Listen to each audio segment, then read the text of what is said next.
I'm going to tell you why your credit score is going down. Guys, in case you didn't already know, there's basically 3 major companies that are going to be determining your credit score. And to do so, they take into account a variety of factors. They take into account your credit age, which is how long you've been building credit or how long you've been using a credit card. They're also going to take into account payment history. Are you making your payments on time? And have you ever missed any payments? Have you ever made any late payments? They're also going to take into account the diversity of your credit profile. And that's basically how many open lines of credit do you have at a time. If you only have one credit card and that's all you have, then you're going to have a thin profile. But if you have a credit card, a student loan, maybe another credit card, or an auto loan, you have a diverse credit profile. That's basically showing the creditors that you can take on, multiple different loans at a time. And basically they take all of those factors and they put them together, and that's how they give you your score. But another thing to note about your credit score is that it's normal for your credit score to fluctuate up and down, by a few points. Whenever you use your credit card, or maybe you pay off your credit card and close an account, that kind of stuff can impact your score on the short term. Now, in some cases, when people, they pay off all of their debt on a single card and then they close that account, their score is probably going to go down in the short term. And, they try and connect the dots and they think, oh, I paid this off and then my credit score went down. So paying your bill off must make your score go down, right? Wrong.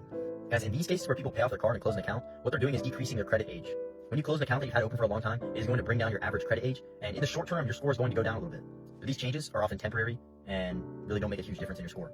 But one thing I can tell you for certain is that making on-time payments and then paying off your balance in full every month is only going to boost your score. Paying your credit card bill is never going to decrease your score on its own.